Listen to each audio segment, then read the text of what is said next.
मुंबई में हमें एक ऐसे केस का भी पता चला जिसमें साइबर अपराधियों ने डिजिटल अरेस्ट के जरिए एक शख्स से 25 करोड़ रुपए वसूल लिए।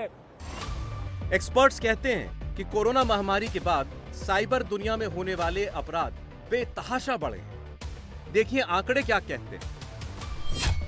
2019 में साइबर क्राइम की 26,049 शिकायतें दर्ज हुई। 2020 में कोरोना काल में इसमें 10 गुना इजाफा हुआ। 2020 में साइबर क्राइम की 2,57,000 शिकायतें रजिस्टर हुई। 2021 में साइबर क्राइम की 4,52,000 शिकायतें दर्ज हुई। 2022 में यह फिर डबल हो गए। 2022 में 9,66,000 शिकायतें दर्ज की गईं।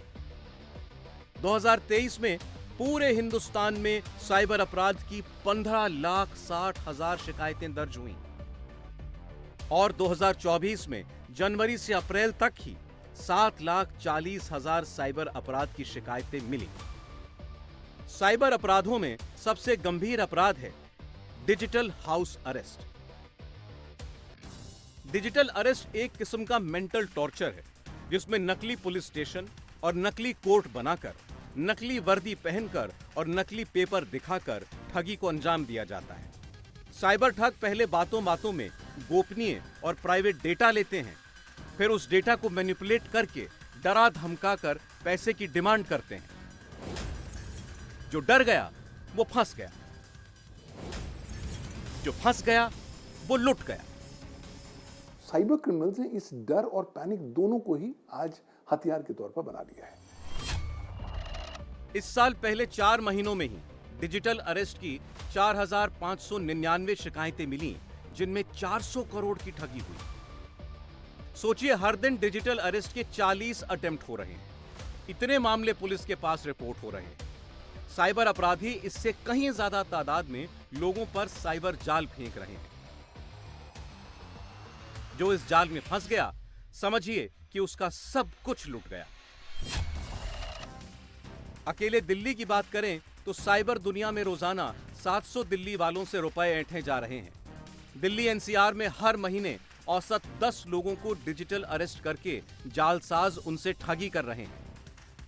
10वीं पास, 12वीं पास और ग्रेजुएशन नहीं कर पाए ठग भी डॉक्टरों को, इंजीनियरों को, सेना के रिटायर्ड अधिकारियों को, प्रोफेसर को, हाईली एजुकेटेड लोगों को लूट रहे हैं।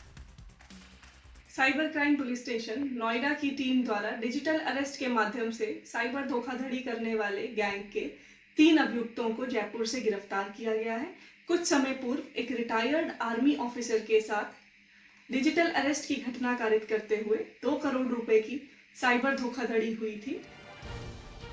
जब तक ठगी का एहसास होता है तब तक बहुत देर हो चुकी होती है।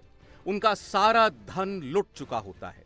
उनकी मेहनत की कमाई का पैसा बैंकों से निकलकर अनजान लोगों के खातों में पहुंच चुका होता है। क्या आप फोन पर आने वाला हर कॉल उठाते हैं? क्या आप फोन पर आने वाले हर कॉल का जवाब देना जरूरी समझते हैं?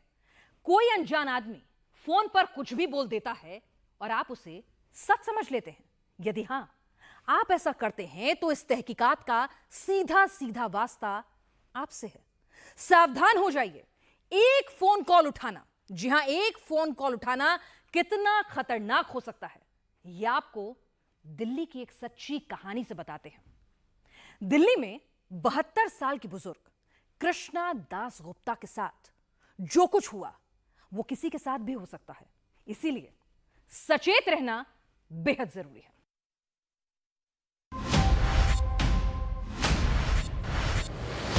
बहत्तर साल की कृष्णा दास गुप्ता साउथ दिल्ली के चितरंजन पार्क में अकेले रहती हैं। उनकी बेटी मुंबई में रहती है। कृष्णा दास गुप्ता दिल्ली के कई नामी गिरामी अस्पतालों में नर्सिंग डिपार्टमेंट की एचओडी रही हैं।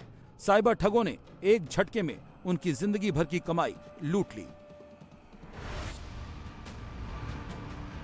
13 घंटे का डिजिटल अरेस्ट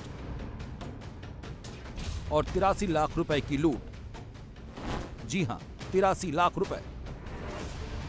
इस साइबर लूट में रकम से ज्यादा हॉरिबल है वो मेंटल टॉर्चर जिससे इस बुजुर्ग महिला को गुजरना पड़ा। इसकी शुरुआत हुई एक रिकॉर्डेड मैसेज से। तारीख 24 मई 2024 सुबह के लगभग 9:30 बजे दिल्ली की एक बुजुर्ग महिला कृष्णा दास गुप्ता के मोबाइल फोन पर एक कॉल आता है। वैसा ही कॉल जो मुझे और आप जैसे हजारों लोगों को अक्सर रिसीव होता है। ये कॉल कंप्यूटराइज्ड होता है और इसमें कहा जाता है कि आपके मोबाइल नंबर को ब्लॉक कर दिया जाएगा। आई वॉज लिटिल वरीड कि भाई टेलीफोन ब्लॉक करने से आई स्टे अलोन प्रॉब्लम हो जाएगा, तो मैंने जो गलती किया कि I call back in that number. अनजान नंबर पर कॉल बैक करना बहुत महंगा पड़ने वाला था। आपके आधार कार्ड की हेल्प लेके किसी ने एक दूसरा नंबर लिया है बॉम्बे का, एक पर्टिकुलर एड्रेस बोला इस दुकान से, एंड उस दिन 24 दिसंबर और समथिंग, एंड उसका नंबर ये है आपका। तो वो सेकंड नंबर से 20 abusive language messages and porno photographs are being sent, and so उसके लिए people have complained. 20 complaints have come, many messages have gone, 20 complaints has come to Mumbai police station. So madam आपको वहाँ पे report करना है 2 घंटे के अंदर। दिल्ली में अकेली रहने वाली 72 साल की बुजुर्ग महिला 2 घंटे में मुंबई कैसे पहुंचती? फोन पर बात कर रहे शातिर अपराधियों को ये पता था, मगर ये तो टॉर्चर की शुरुआत थी। बहुत जल्द उनको अरेस्ट कर लेने का डर दिखाया जाने लगा। फोन लाइन पर अब कॉलर का एक सीनियर आ गया। तो मैडम माय गॉड, आप तो नॉरिश गोयल वाला मनी लॉन्ड्रिंग केस में भी आप अटैच्ड है, आपको मिल गया उसका, आपका नाम उसमें है। तो आपके कैनरा बैंक में बॉम्बे में बहुत सारे पैसा आपके नाम आपके अकाउंट में जमा हुआ है, ये भी शायद किसी ने खोला होगा। आप व्हाट्सएप पहले चेक करिए। तो व्हाट्सएप देख के देखा मैंने सुप्रीम कोर्ट का letter with that stamped that Ashoka स्तंभ बना हुआ पेपर, और नीचे बहुत सारे सील, बहुत सारे round square seal, name, signature. Aadhaar number बताते ही सीबीआई के एक लेटर हेड पर कृष्णा दास गुप्ता के नाम का एक कॉन्फिडेंशियलिटी अग्रीमेंट